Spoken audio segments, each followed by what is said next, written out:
evening and welcome to Stats TV Tonight, our current affairs show. Coming up on tonight's show, we will have a look at the big news stories of the week.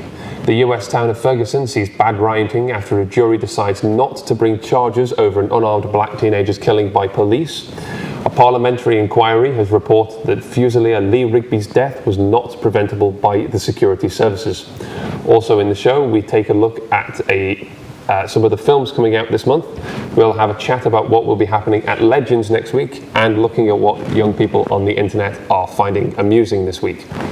This is Stats TV Tonight, and tonight we will be starting with the news. Ferguson, Missouri. A grand jury decides this week that no charges will be filed against police officer Darren Wilson over the death of Michael Brown. This sparked major riots in the area, with police having to use tear gas to disperse protesters. On August 9, 2014, an 18-year-old Michael Brown was fatally shot by Darren Wilson, a Ferguson police officer. The incident sparked protests and acts of vandalism in Ferguson, as well as widespread calls for an investigation into the incident. After a day of vigils, some of the crowd began looting businesses, vandalizing vehicles, and confronting police who sought to block off access to several areas of the city. Consequently, police showed up with riot gear and violent clashes between protesters and police ensued. On November 24th, a grand jury decided that it would not bring charges to Wilson in the death of Brown. Following the announcement of the grand jury's decision, there were peaceful protests as well as rioting. Also in the news this week, an official report has found that Lee Rigby's terrorist killers had written of their desire to murder a soldier.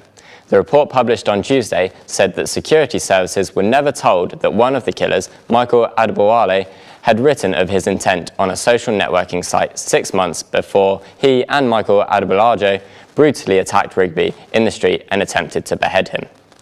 The internet company, understood to be Facebook, had not spotted the message, and so the security services were not told. The report by a Parliamentary Intelligence and Security Committee said that if the message had been passed to MI5, it could have been prevented. The soldier's murder could have been prevented. The internet company was accused by the committee chairman of providing a safe haven for terrorists because it did not accept that it should monitor messages in case they contain threatening content. Adebowale's message, showing his intention to carry out the jihad attack in the most graphic terms, according to a report, was exchanged with an Islamist militant based overseas. The report said that if the authorities had been passed the message, there's then a significant possibility that MI5 would have been able to prevent the attack. On to entertainment news now, and the world was treated to the first trailer for Jurassic Park yesterday, so let's take a look at that. I'm really proud of you for going on this trip. You're gonna have so much fun. And remember, if something chases you, run.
But that looks... Well, that looks amazing. It does look good. That's all I can say. I'm looking forward to it. I mean, I've seen all the Jurassic Parks so far, and it's, well, I've always loved them, but I don't know how well this will do in comparison to them, whether it is just going to be a bad remake. What are your thoughts? I don't know. Well, the first trailer they released was a little 15-second, I think, teaser, okay. And the shots in that looked exactly the same as the original. Oh, really? So I panicked, because I thought that we'd all been lied to. Okay. And it was actually a modern-day remake of the original. But now that's come out, it's a whole different story. Freaking out, because it looks amazing, and I cannot wait for it. I mean, but what's good is that you say that they had the sort of same shots. You see them sort of in that ball with the, I can't even think what they're called. Well, the dinosaurs, we'll just call them. The long neck ones. My brother will kill me for not knowing what they're called because he definitely knows them. Diplodocus. Those running down, and you see that, and it's reminiscent of what happened in the first one, and in all the other films. You're like, I know that shot. This is Jurassic Park. But if it is just going to be another, or could it just be a remake, and is it going to be horrible? I really hope not. I hope not. It looks good, and a genetically modified dinosaur could be quite interesting. I'm wondering how they'll do it. I haven't read anything about the story, to be honest. So I've heard a couple of the rumours a while back saying that they were going to start using aliens and stuff like that, and I was like, no. There you just turn off instantly. Yeah. But it looks promising. I've managed to stay away from all the story, so I'm just going off what I've seen in the trailer, really. Yeah, and June 12th. Yeah, I will look forward to that day. Cannot wait. There's also a lot more films coming out in the next month than you'd realise. For example, we have The Hunger Games Mockingjay Part 1. That is the third instalment based on the books The Hunger Games trilogy. The Imitation Game, which is about a British biopic based on the life of Alan Turing, the cryptanalyst. The Hobbit, The Battle of the Five Armies, which is the third instalment based on the book of The Hobbit. Interstellar, a film about a team of astronauts who travel to space to find a new habitable planet. Nativity 3, Dude, Where's My Donkey, which is the third instalment of the Nativity films, this year starring Martin Clunes as the title role.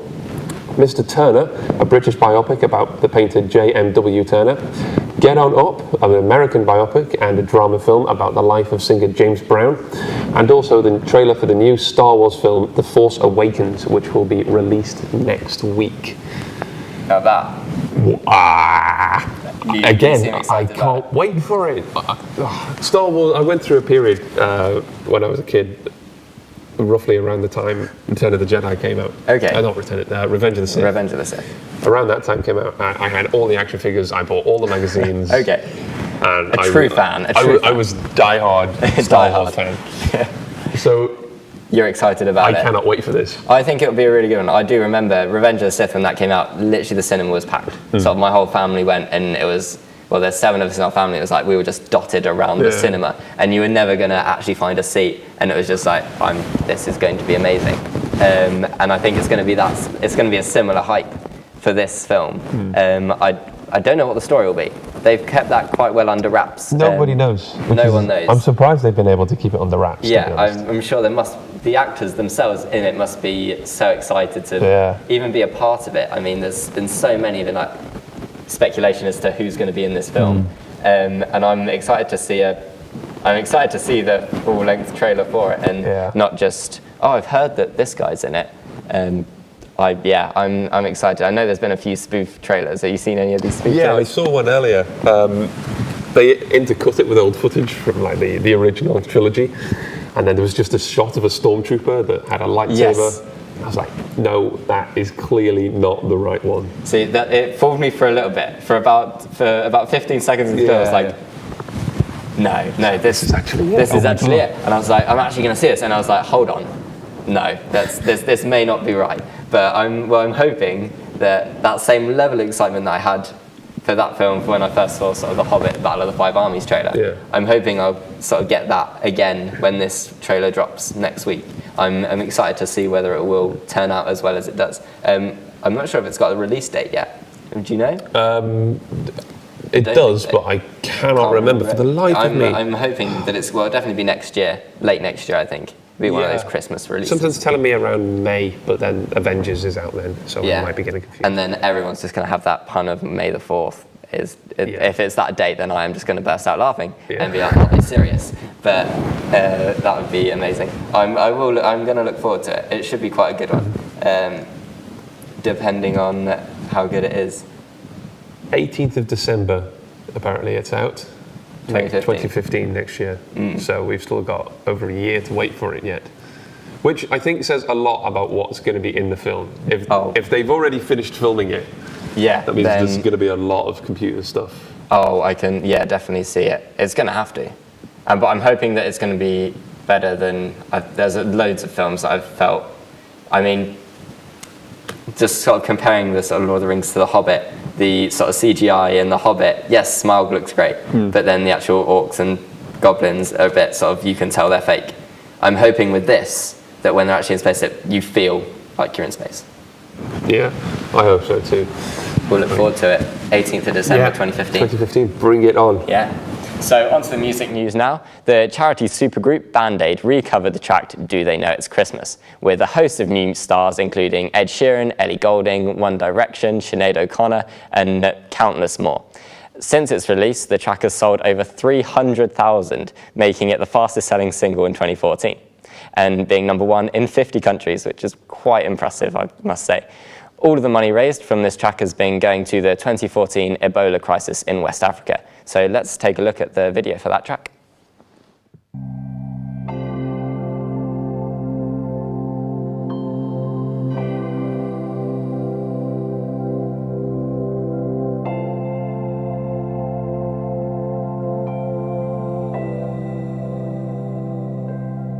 It's Christmas time. There's no need to be afraid. At Christmas time, we let in light and we banish shade. And in our world of plenty, we can spread a smile of joy. Throw your arms around the world at Christmas time. But say a prayer and pray for the other ones. At Christmas time, it's hard, but while you're having fun. So that's Band Aid for 2014, and well, this is sort of the first little bit of a listen that you've had, but you know the song, I assume. Yeah. I'm just tired of it. You're tired of it? That it keeps coming around? I do like the fact they brought in a whole host of new artists. I mean, the fact they've sort of brought a new sort of vibe into it, sort of Dan from Bastille there, Ellie Goulding, Ed Sheeran. These artists that are actually quite popular nowadays, that are actually going to bring it this new lease of life into it. And then Bod Geldof, who's sort of behind all of it, is actually really passionate about it. Yeah, I mean, there's that whole Sky News, was it? Sky News, where he gets very... Yeah.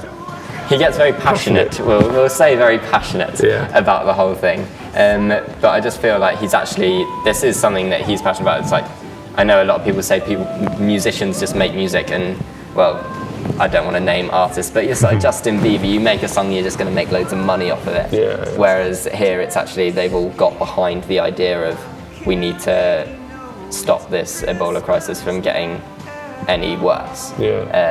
From where it is already, and the fact that they're doing this, I'm quite hopeful for it, and the fact that it's already sold so many. I haven't bought it yet.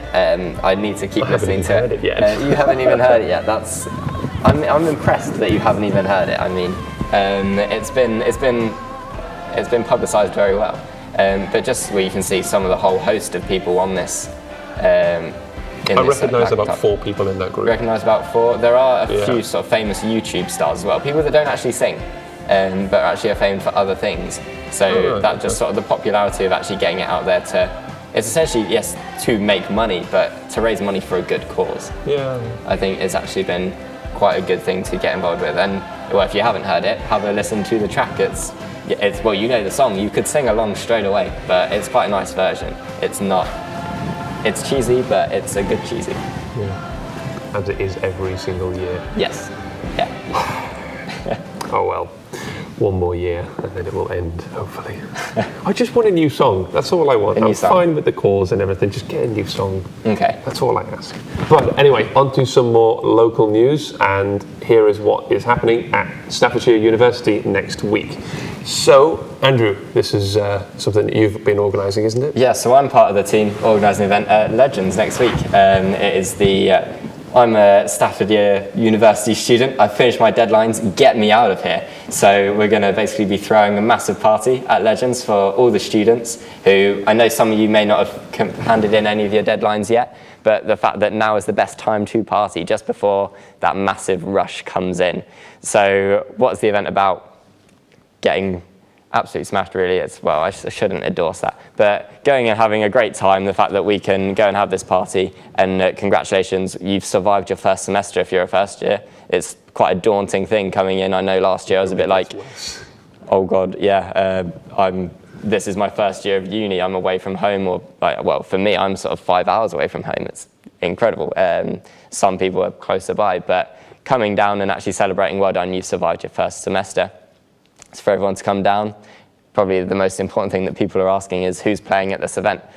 So we've got a few surprise guests that I'm not going to announce just yet, because they're still to come in. They don't really want to be told if they're well, it'd be far too big if I said the names right now.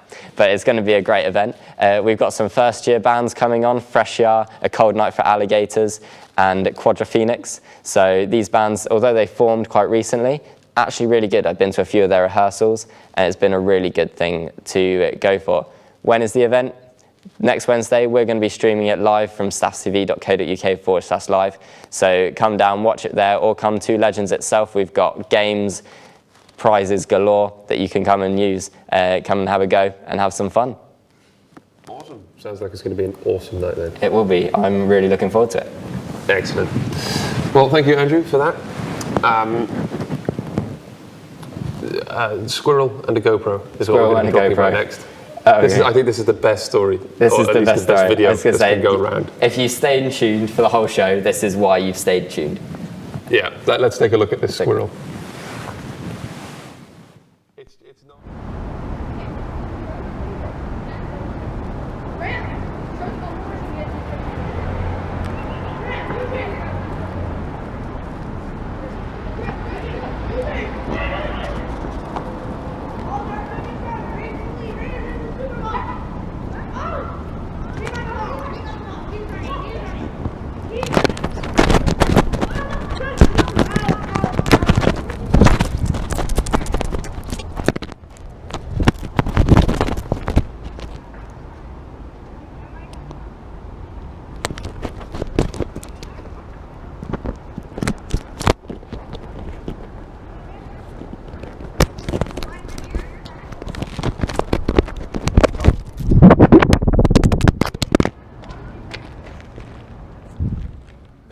That's brilliant. I mean, I've got to go for it myself. Amazing. I can just see that happening. You put it down to just sort of film a certain section, or just get a time lapse, sort of the sun rising, sunset in a beautiful location.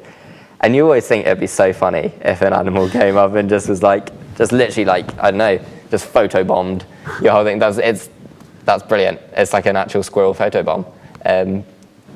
It's got a good effort as well. I can just imagine it sort of throwing it on its back, sort of tying a little string around its neck and running up that tree. Its face. Amazing. It's just sort of like, yep, gonna do it, and there's nothing you can do about it. Have you seen this before? I've seen this quite a few times. I've been shown this on many occasions. It's a good one. I mean, that's quite. Just the fact that it thinks about it, it's gonna go for it. Shall I not? I mean, I think the guy obviously sees it, because you see him walking up afterwards at the end of the clip to kind of be like, this squirrel's right. See how far the squirrel climbs, actually. I was like, it's actually going for it. Brilliant. That's so good. I mean... It's up there in a flash. Yeah. Oh, yeah. It's gunning for it. It knows it needs to get away. And then this is my GoPro. Yeah, it's GoPro now. It's going to go and sell it on eBay. With the SD card of the fact that it's just been kidnapped by a squirrel. So yeah, that's favorite guy. The guy at the end though, he just blows on it just to get that little speck of dirt out of the lens. It's amazing. Just clean it a little bit. Just clean it. Right. Well, thank you very much for watching this episode of Staffs TV Tonight. We hope you'll all tune in again next week at staffstv.co.uk/live, where you can watch I've completed my deadlines, get me out of here. So thank you once again, and good night.